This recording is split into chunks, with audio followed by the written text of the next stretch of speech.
ஆனா எங்களுக்கு எல்லாருமே பெரியார் பெரியார் வந்து செஞ்சிருக்காங்க தாங்க. ஆனா பெரியார் மட்டும் தான் செஞ்சிருக்காங்கன்னு எங்களுக்கு கோட்பாடு கிடையாது.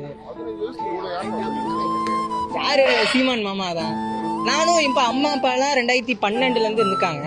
ஆனா நான் ஏன் 2021 இருந்து நான் வரேன்னா அப்பல இருந்து எனக்கு புரிதல் இல்லை. இப்ப தாவேக்கானர் அவங்க எப்படி ஒரு புரிதல் இல்லாம இருக்காங்களோ அந்த மாதிரி புரிதல் இல்லை. ஏதோ பேசிட்டு இருக்காங்க அப்படிங்கிற ஒரு இதுலதான் இருந்தேன்.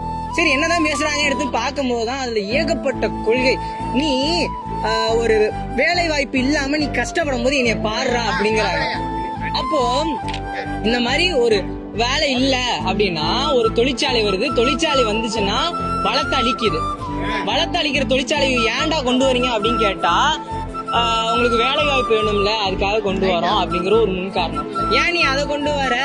நான் வந்து இயற்கை சார்ந்த தொழிலாளர்களை நான் கொண்டு வரேன், அவனுக்கு வேலை வாய்ப்பை தரேன், கல்வி இப்படி மாற்றுறேன், ஊழல் இல்லாத ஆட்சியை கொண்டு வரேன் அப்படின்னு சொல்லும் போது அவங்களோட அந்த கோட்பாடை நம்பி நான் வந்து களத்துல பண்றேன். இப்ப என்னால என்ன முடியும்? அப்படியே போய் ஓட்டு கேட்க முடியும். யாராச்சும் புரிதல் எட்டு கிடந்தாங்கன்னா அவங்ககிட்ட போய் புரிதல் வந்து செலுத்த முடியும், நோட்டீஸ் கொண்டு போய் கொடுக்க முடியும். எவ்வளவுக்கு எவ்வளவு இந்த நாம் தமிழர் கட்சியை சென்று நான் வந்து பரப்புரை பண்ண முடியுமோ என்னால முடிஞ்ச, என் வயசுக்கு தகுந்த 15 வயசு தான், என்னால முடிஞ்ச பங்களிப்பை நான் வந்து நாம் தமிழர் கட்சிக்கு கொடுத்துக்கிட்டு தான் இருக்கேன். என்னோட இப்ப நான் வந்து தாவேக்கனார்கிட்ட ஒன்னு தான் சொல்லணும். எனக்கு 15 வயசு. தமிழ்நாட்டு அதாவது நாம் தமிழரோட கட்சியோட கொள்கை தமிழ் தேசியம், கொள்கை தலைவர் பிரபாகரன், கோட்பாடு தமிழ் தாய் வாழ்க, தமிழர் பிரபாகரன் வாழ்க. இதுதான் சொல்றது. உங்க ஸ்கூல்ல படிக்கிற பசங்க எல்லாம் வந்து நான் தாவேக்கா அப்படின்னு சொல்லிட்டு இருப்பாங்க. நீங்க என்ன சொல்றீங்க?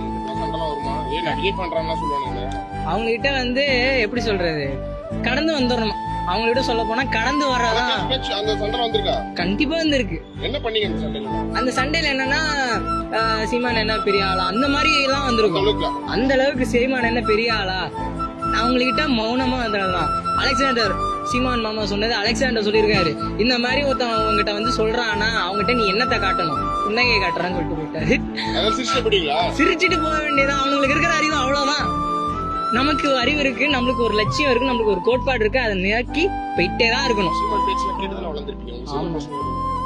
ரொம்ப பிடிக்கும்.